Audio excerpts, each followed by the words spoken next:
ዛሬ ለባሌ የሰራውለትን ምግብ ነው ማሳያችሁ። እጅግ በጣም ነው የጣፈጠው። እሱም እጅሽ ይባረክ ውዷ ሚስቴ ብሎ ግንባሬን ስሙኝ ነው የበላው። በጣም ነው የሚጣፍጠው። እንግዲህ ያው እንደዚህ አይነት ምግቦች ሁሌም በየቤታችን እንሰራለን ብዙዎቻችን። ያው ሞላ ሲልልን ሁሌም ደግሞ ሽሮ ሊሆን ይችላል መንበላው ነው። ለየት ሲል አንዳንዴ ደግሞ እንደዚህ አይነት አድርገን ብንበላ ደስ ይላል እና ቆንጆ ምግብ ነው። በጣም ነው የሚጣፍጠው። ጎመኑም ምስሩም በጣም ይጣፍጥ ነበረ። ለባሌ ደግሞ ይገባዋል። የኔ ውድ ባል እግዚአብሔር የተባረከ ባል ስለሰጠኝ በዚህ አጋጣሚ ፈጣሪን አመሰግናለሁ። እናንተም እግዚአብሔር ትዳርሽን ይባርክልሽ በሉኝ። ካሳዬ ነው ለኔ ባሌ። በስደት ሀገር ቆይቼ ያገባሁት ባሌ ነው። እግዚአብሔር ይመስገን። ከሰል ላይ ነው የምሰራው። ከሰሌን አያይዤ እንግዲህ ዛሬ ምሳ አብረን እንሰራለን። ያው አሰራር ሙያ ላስተምራችሁ ሳይሆን ለባሌ ያው ምሳ ሰርቼ ልጠብቀው ስላሰብኩኝ ከእናንተ ጋር እንደዚህ ያያየው ላይ ያወራን እንድንሰራ ስለፈለኩ ነው እንጂ የአሰራር ሙያ ላስተምራችሁ ፈልጌ አይደለም። ለማንኛውም ሽንኩርቴን ጎረድ ጎረድ አድርጌ ለጎመን ነው እንደዚህ ጠባብሰዋለሁ፣ ጥብስ አድርገዋለሁ። በጣም ቆንጆ ጎመን ይሆንልና እንደዚህ ሽንኩርታችንን በመጀመሪያ ስንጠብስ አንዳንድ ሰው ጎመን በመጀመሪያ ይጨምራል ከዛ ሽንኩርት ይጨምራል። እኔ ግን አሰራሬ እንደዚህ ነው። በመጀመሪያ ሽንኩርቴን ነው የምጠብሰው። ቆንጆ ጣዕም ይሰጥልኛል ለጎመኑ ማለት ነው።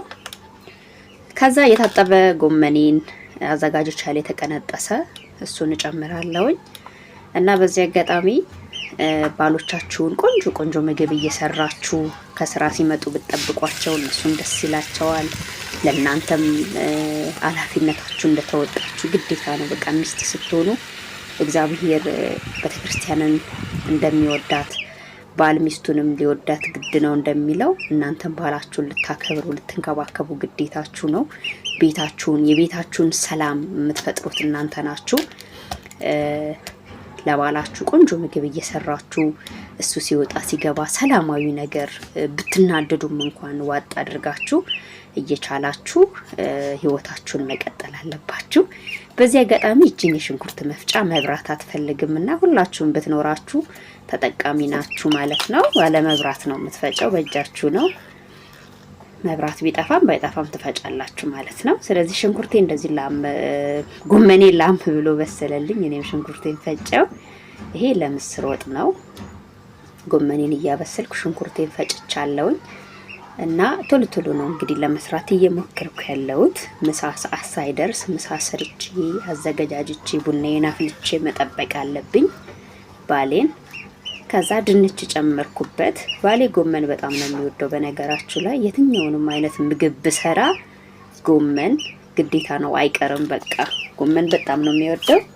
እኔ ደግሞ ሽሮ ነው የምወደው ማለት ነው። ያው የሰው ባህሪ እንደ መልካችን የተለያየ ነው። እኔ ሽሮ በጣም የምወደው፣ ቀን በቀን ሽሮ ብበላ አይሸለቸኝም። ከዛ ጎመኔን አውጥቼ ለምስር ሽንኩርቴን በውሃ አበስለዋለሁ። መጀመሪያ በውሃ ትንሽ ጠብ አድርጌ አበስለዋለሁ። ዘይት ሳልጨምር ቶሎ ሽንኩርቱ እንዲበስልልኝ ማለት ነው። ዘይት ከጨመራችሁ ቶሎ ላይ በስልላችሁ ይችላል። መጀመሪያ ግን በውሃ እንደዚህ ብታበስሉት ቆንጆ ነው። ከዛ ዘይት ነው የምጨምረው። ከዛ ሽንኩርቴን ጨምሬ በደንብ አቁላለዋለሁኝ። ከዛ በርበሬ ጨምራለሁ። በርበሬንም በጣም አሻዋለሁ ውሃ ጠብ ጠብ እያረኩኝ። ያው ውሃ ካልጨመራችሁ በርበሬው የመቃጠል ባህሪ ስላለው ውሃ ጠብ እያረኩ በርበሬን በደንብ አሻዋለሁኝ። እኔ ብዙ ጊዜ ወጥ ስሰራ ክኖር አንድ ላይ ነው ማቁላላው። ብዙ ጊዜ ደግሞ አንዳንድ ሰው ከላይ ነው የሚጨምረው። አንድ ላይ በደንብ ብታቁላሉት ቆንጆ ጣዕም ይሰጥላችኋል። ስለሆነ እናንተ እንደፈለጋችሁ እንደሚመቻችሁ መስራት ትችላላችሁ። ይሄ የኔ አሰራር ነው። ስለዚህ በደንብ አቁላለዋለሁኝ። ለማንኛውም በጎች ይጮሃሉ፣ ይቅርታ አድርጉልኝ። እንግዲህ ምንም ማድረግ አይቻልም እና ሽንኩርቴን ጨማምራለሁኝ። ቻናሌን ሰብስክራይብ አድርጉልኝ። በጥሩ ሁኔታ ከሄደልኝ እንግዲህ እኔና ባሌም ልንመጣ እንችላለን፣ አስተዋውቃችኋለሁ ማለት ነው። ባሌን ቻናሉ በደንብ ቆንጆ ከሄደ ማለት ነው። ላይክ አድርጉልኝ፣ አበረታቱኝ እና በዚህ አጋጣሚ ሁሌም እመጣለሁኝ። አብረን አልጠፋም ማለት ነው። ረጅም ጊዜ ሆኖኛል ቪዲዮ መስራት ከተውኩኝ።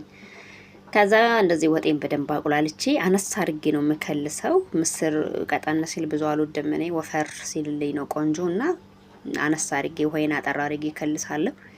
ከዛ በደንብ አብላልቼ ካበሰልኩኝ በኋላ ቀጥታ ጥቅል ጎመን ወደ መስራት ነው የምገባው። ካሮቴ እንደዚህ ፈቅፍቄ ሽንኩርቴን እርድ አድርጌ አንድ ላይ ጥብስ አድርገዋለሁ። ያው ለየብቻ ማቁላላት አንድ ላይ ነው ያቁላላሁት። ከዛ ቀጥታ የከተፍኩትን ጥቅል ጎመን አጥቤ ነው የምጨምረው። እሱም በእንፋሎት ወዲያው ነው የሚበስለው። ወዲያው በሰለልኝ እና ያው ባሌም መምጫው ደረሰ። እኔም ወጤን ተራርቼ ጨርሻለሁኝ። ያው ቀማምሼ ጨውን ምናምን አወጣለሁ እና ላይክ አድርጉ እና አበረታቱኝ። መልካም አስተያየታችሁን ጻፉልኝ። ሁላችሁም መልካም ህይወት፣ መልካም ትዳር እመኝላችኋለሁ።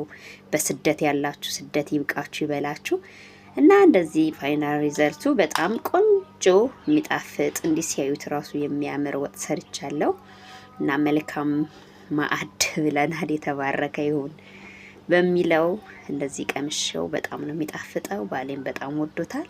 መልካም ጊዜ ይሁንላችሁ። በየጊዜው መጣለውኝ። ላይክ አድርጉ። ቪዲዮ ቫይራል እንዲወጣልኝ ቻናሌ በጣም ቀንሷል እንዲንቀሳቀስልኝ ለኔም ሞራን ስለሆነ እናንተ ላይክ እያረጋችሁ አበረታቱኝ። መልካም ጊዜ ይሁንላችሁ። እንብላ ብያለሁኝ። ቻው፣ መልካም ጊዜ። በሌሎች ቪዲዮ እስከምንገናኝ ድረስ ባይ ባይ።